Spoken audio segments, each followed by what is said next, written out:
안녕하십니까. 교통안전지도사를 강의하는 구학생입니다. 이 법능사 출판사에 대해서, 법능사 출판사의 교통안전지도사에 대해서 우리 가지고 강의를 하고 있어요. 자, 여기에 대해서 교통약자인 사항에 대해서 우리가 살펴보고 있죠. 대표적으로 고령자의 문제점을 우리가 살펴봤고요. 이번 시간에 대해서는 어린이 교통약자에 대해서 살펴보도록 하겠습니다. 자, 어린이라는 말이 어린이 정의가 어디에서 나왔느냐 여부 우리가 봐야죠. 어린이는 1920년 방정한 우리 어린이날 아동학대를 하나의 인격자로 봐야 한다는 취지에서 처음으로 사용되기 시작했어요. 학자에 따라서는 어린이들을 전문기 12화 자, 유아기를 지내고 초등학교 전형기에 있을 때 아동이라고 보기는 한다라는 거예요. 아동복지법에서 어린이를 일컫는 아동의 연령 범위는 18세 미만인자로 규정하고 있으며 도로교통법에서 어린이는 14세 미만, 13세 미만인 사람으로 유아를 6세 미만인 사람으로 정의하고 있다. 도로교통법 2조 23의 제11조 자, 이란을 근거로 하고 있다라는 거예요. 자, 아동의 신체적, 심리적 발달을 과학적으로 연구하는 발달 심리학에서 일반적으로 0세에서 2세까지 영아기, 3세에서 5세까지를 유아기, 6세부터 12세, 13세까지를 사춘기가 시작되는 시기를 아동기라고 부르고 있다는 거예요. 자, 우리 어린이 개념 시험에 나오겠어요. 교통안전 지도자에 대해서. 그러면 우리가 요령적으로 우리가 살펴보자는 의미고, 그러면 우리가 어린이 교통과 관련한 행동 특성을 분석해야 되겠죠. 자, 그러면 여기에 대해서 어린이 교통에 관련한 행동 특성을 해줘야 우리가 어린이 교통 사고를 미연에 방지할 수 있다는 걸 확인할 수가 있죠. 어린이는 인지 능력이나 행동 양식에 인지 능력, 행동 양식이 일반 성인과 다르다. 신체적으로는 정신적으로 성장 과정이 있게 되면 성과 같이 생각하고 행동할 수는 없다라는 겁니다. 따라서 주어진 교통사고의 인식이나 반응도 일반 성인과 다른 특성을 가지고 있다는 것이며 따라서 이러한 어린이의 행동 특성을 정확하게 파악하고 이에 합당한 적절한 대처가 이루어지는 것이 반드시 필요하다는 거예요. 자, 그렇다면 이제 봅시다. 어린이 행동 특성에서 우리가 봤어요. 첫 번째, 어린이는 어느 하나에 집중하면 다른 것들을 보지 못하는 경향이 있다. 자, 그 다음에 두 번째와 관련돼서는 자, 순발력 등 신체적 능력이 아직 미숙의 단계에 있다라는 거예요. 자, 세 번째와 관련돼서는 기분이나 감정에 매몰되어 행동하는 경우가 많다라는 거야.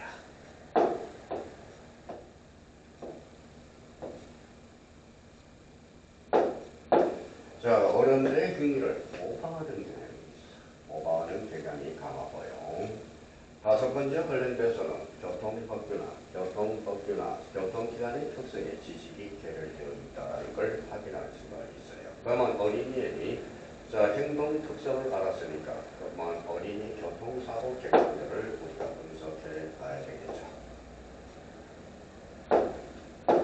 자, 어린이 교통사고의 현황을 살펴보도록 하죠. 현황에 대해서. 자, 2021년 연령별 어린이 교통 현황을 살펴보면 사망자의 경우 9세가 8명으로 가장 많고 부상자는 8세가 1147명으로 가장 많았다. 이런 교통초등학교에 최초로 입학하거나 1년이 지나 2학년들이 이러한 교통사고에 많이 노출되고 있음을 알 수 있다는 거예요. 자, 그래서 이런 초등학교의 문제점이 발생하니까 우리 첫 시간에 배웠던 민식이법에 대해서 우리가 배웠다는 겁니다. 그러면 여기에 대해서 부모들의 보살핌에 벗어나 학교생활을 시작하면서 사회 개방이나 교통 안전에 대한 인식이 결렬된 상태에서 학교를 가기 위한 포항로에 많이 발생한 것으로 추정되고 있다. 학교 생활로 인해 친구들이 생기고 이러한 친구들과 공동상의 시간을 보내면서 교통사고의 위험에 노출되는 경우가 많은 것으로 추정할 수 있다는 겁니다.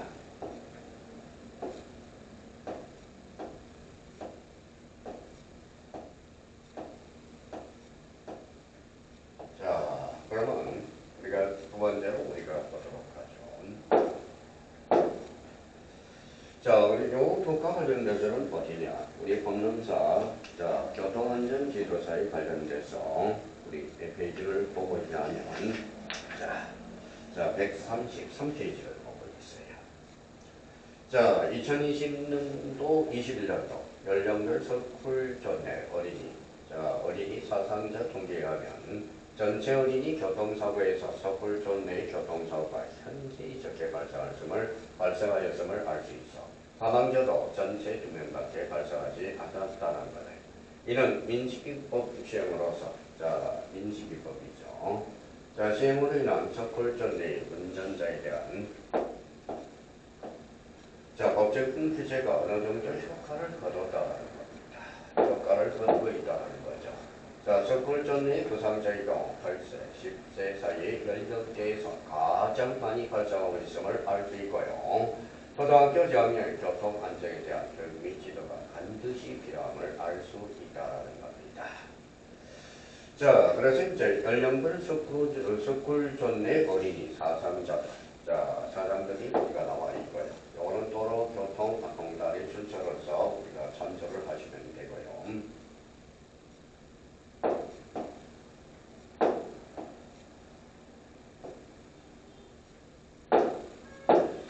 어린이 교통사고의 사례를 보도록 하겠습니다. 그러면 어린이 교통사고의 사고로서 가장 많은 게 뭘까요? 바로 이거죠. 도로의 무단횡단 사고가 제일 많고요. 두 번째 관련돼서는 신호등이 있는 횡단보도에서 사고가 많이 나요. 그 다음에 세 번째 관련돼서 신호등이 없는 횡단보도에서 사고.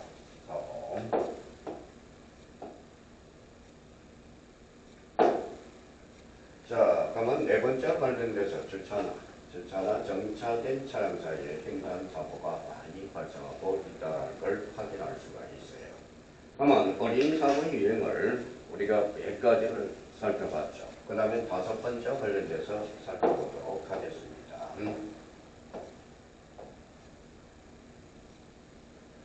어린이들에게 가장 많이 일어나는 교통사고 위험 10가지. 요거에 대해서 우리가 한번 몇 개 살펴보도록 하겠습니다. 신호등 있는 횡단사고. 이걸 한번 보도록 하죠. 신호등 위반의 횡단사고. 갑자기 튀어나오다 발생하는 사고. 그림을 잘 보세요. 무단횡단사고 이제 있고요. 그 다음에 내림차 사륜사 큰 차가 회전할 때 이 부분에 대해서 사고가 많이 나고 차지에서 놀다 일어나는 사고, 차지에서 일어나는 사고.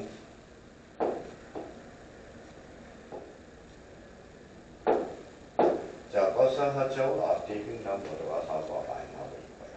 그 다음에 신호등 없는 횡단보도 사고가 일어나고 있고요. 그 다음에 안전기 사고, 우리 이제 교통 운전할 때 앞으로 이제 이렇게 해서 그러면 정지 차량 사이에 놀다 일어나는 사고, 이 부분에 대해서 빵빵 그러면 자전거 롤러스케이트 사고, 자전거를 타다가 사고가 발생하는 사고. 그래서 출처는 교통안전관리공단에 우리가 참조를 하게 되는 거고. 그래서 10개 사고가 어린이 사고의 대표적인 이유라는 걸 확인할 수가 있어요. 또 특성으로서는 우리가 이제 마지막으로 이걸 우리가 보죠. 주변을 의식하지 않는다. 주변을 의식하지 않고 상대방 행동에 무의식적으로 반응하다 발생되는 사고의 위험을 살펴볼 수가 있다는 거예요.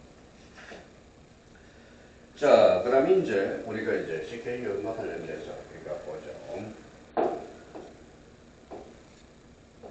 아까 그림을 봤죠. 그림을 우리가 보셨습니다. 버스에서 하차의 버스 앞뒤 횡단 사고. 큰 트럭이나 버스 등의 회전을 인한 사고.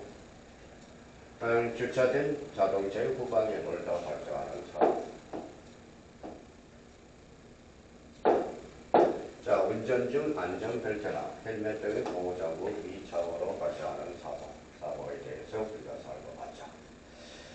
여기에 대해서 이제 사고 유형을 살펴봤으니까 어린이 교통사고 시 대처 방안에 대해서 우리가 봐야 되겠죠. 대처 방안에 대해서 우리가 몇 개 살펴보도록 하겠습니다. 자, 첫 번째, 부상자를 옮길 때 가능한 팔, 다리, 목이 움직이게 되고 않도록 해야 된다. 않도록 봐야 됩니다.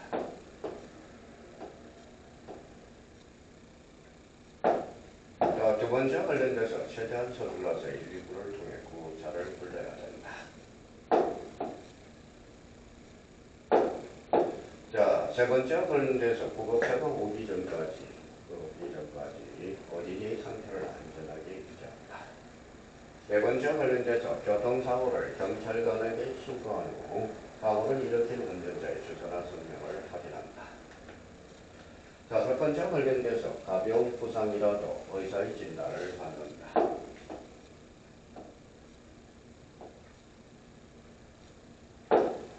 자, 그러면 이제 어린이 교통사고의 대처 방법을 봤고요. 어린이 교통안전 규칙에 대해서 살펴보도록 하죠. 자, 고행시 교통안전 규칙, 길을 걸을 때 안전 규칙. 자, 꼭 해야죠. 길을 걸을 때는 반드시 인도길을 걸어야 된다. 자, 길을 걸을 때는 앞을 똑바로 보고 걸어야 하며 뒤돌아보거나 장난하지 않는다는 겁니다. 자, 길을 걸을 때는 밝은 색깔 옷을 입어야 운전자의 눈에 쉽게 띈다. 그 다음에 네 번째, 어두운 길을 걸을 때 빛을 받으며 색이 밝아지는 옷을 입어야 안전하다. 등교 시에는 항상 다니던 익숙한 길로 다닌 것이 좋으며 충분한 시간적 여유를 두어 서두르지 않도록 되도록 한다. 자, 길이 좁은 골목에서 차도를 나올 때까지 나올 때는 주차장의 차들 사이를 빠져나갈 때는 뛰어나가지 말고 차들 사이를 천천히 걸어 나와서 자유를 살핀 다음 나간다. 자, 길가에 세워둔 자동차 곁을 지날 때는 그 차가 후진을 하지 않는지 막 출발하려고 하지 않은지 또 누가 차문을 열고 나오지 않는지를 살핀 다음 지나간다. 여덟 번째, 길이 구부러지는 것이나 길 모퉁이 등에서 인도이라도 빠른 속도로 뛰지 않는다라는 걸 확인할 수 있고요.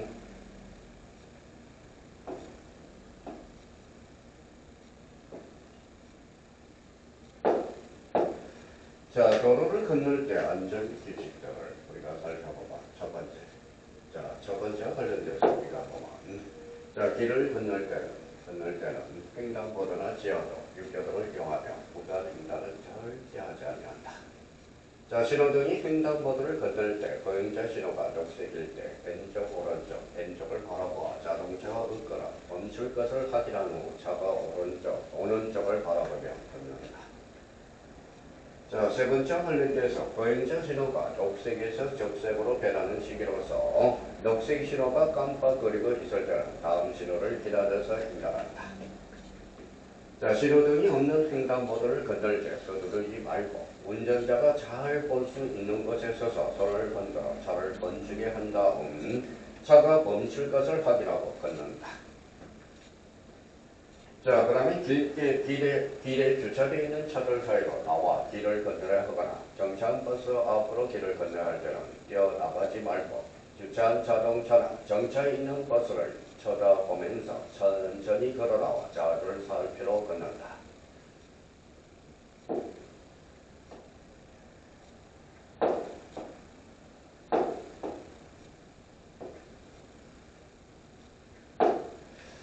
자, 여기에 대해서 이제 교통기관의 성차시 교통안전규칙, 버스 탈 때 안전규칙인데, 버스 탈 때. 우리 대중교통을 많이 활용하는 경우가 많죠.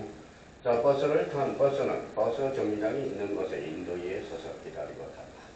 버스를 탈 때는 버스가 완전히 멈춘 후 아사람을 밀거나 당기지 말고 천천히 탄다. 버스 안에서 이동을 최소화하고 시내버스인 경우 안전벨트를 반드시 착용한다. 버스 안에서는 큰 소리로 떠들거나 친구들과 장난치지 않는다. 버스 창밖으로 머리나 손을 내밀지 않으며 쓰레기를 창밖으로 버리지 않는다. 여섯 번째, 버스를 내릴 때 버스가 완전히 멈춘 후 안전벨트를 풀고 차례차례 내리라는 겁니다. 자, 일곱 번째, 버스를 내릴 때는 앞사람을 밀지 않으며 계단을 건너 뛰어내리지 않는다. 버스를 오르거나 내릴 때 긴 치마를 입거나 긴 코트를 입은 여아는 그 다음에 뒤 친구에게 옷자락이 밟히거나 버스의 계단에 걸려 넘어지지 않도록 주의한다. 자, 아홉 번째. 버스의 내린 후 길을 건널 때 버스가 지나가기를 기다린 후 좌우 양쪽에서 차가 오지 않는지를 확인하고 건넌다. 이렇게.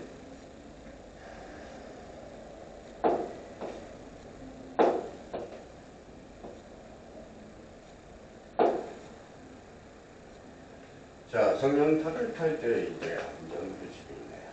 성령차를 탈 때 안전규칙으로서 자, 여기에 대해서 우리가 몇 개 읽어보죠. 성령차를 탈 때는 가능한 한 어린이는 뒷좌석에 타고 안전벨트를 맨다. 자, 네 번째 관련돼서는 창밖으로 선이나 머리를 내밀지 않는다. 장거리 이동 시에는 자동차에 탑승하기 전에 반드시 운전을 본다라는 거예요. 그러면 성령차를 탈 때 안전규칙이고요. 자, 기타 교통 안전의 규칙들이 있겠죠. 기타 교통 안전 규칙과 관련돼서 에스컬레이터를 탈 때 안전 규칙, 그 다음에 킥보드를 탈 때 안전 규칙이 있고요.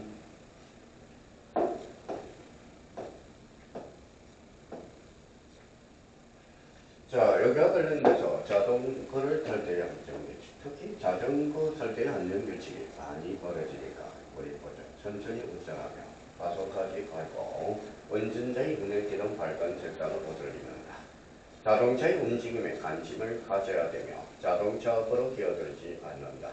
차도나 사람의 통행에 많은 장소를 피하고 가능한 자전거 전용도를 이용한다. 반드시 성차 중에 헬멧을 착용하고 야간에는 가급적 자전거를 타지 않는다. 횡단보도 건널 때는 자전거에 내려서 건너간다. 요걸 참 이게 자, 요 마지막 게 우리가 조심해서 우리가 봐줬으면 좋겠습니다.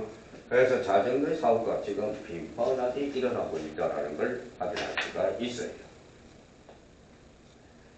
자, 그렇다면 이제 이 부분에 대해서 우리가 한번 보도록 하죠. 자, 그러면 이제 이 부분에 대해서 어린이 교통안전을 위한 교통안전은 대책이 이제 돼야 되겠죠. 자, 첫 번째. 자, 첫 번째 사고 예방을 위한 교육체계 정비를 합니다.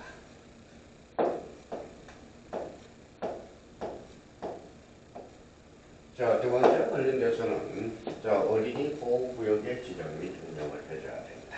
그래서 어린이 보호구역의 지정 및 운영, 이걸 우리가 살펴봐야 되고요. 안전대책으로서. 자, 세 번째 마지막 단계에서 그러면 어린이에 대해서는 뭐에 지속적 효율적 지원을 위한 시행체계를 정비해줘야 되는 개선 방안이 되겠죠. 그러면 우리 교통안전지도사는 뭐예요? 바로 입법의 제한을 할 수 있다는 게 특징이니까 앞으로 어린이 보호 시책과 관련돼서 우리 시책과 문제점을 발견했으면 거기에 대해서 제한을 할 수 있다는 게 특징이라는 겁니다. 자, 이번 시간과 관련돼서 전 시간에 대해서 보호형자에 대해서 살펴봤고 이번에 교통약자인 어린이 교통사고에 대해서 살펴봤습니다. 자, 다음 시간과 관련돼서는 관계법규, 교통안전관계법규들을 몇 시간 살펴보도록 하겠습니다. 시작하겠습니다.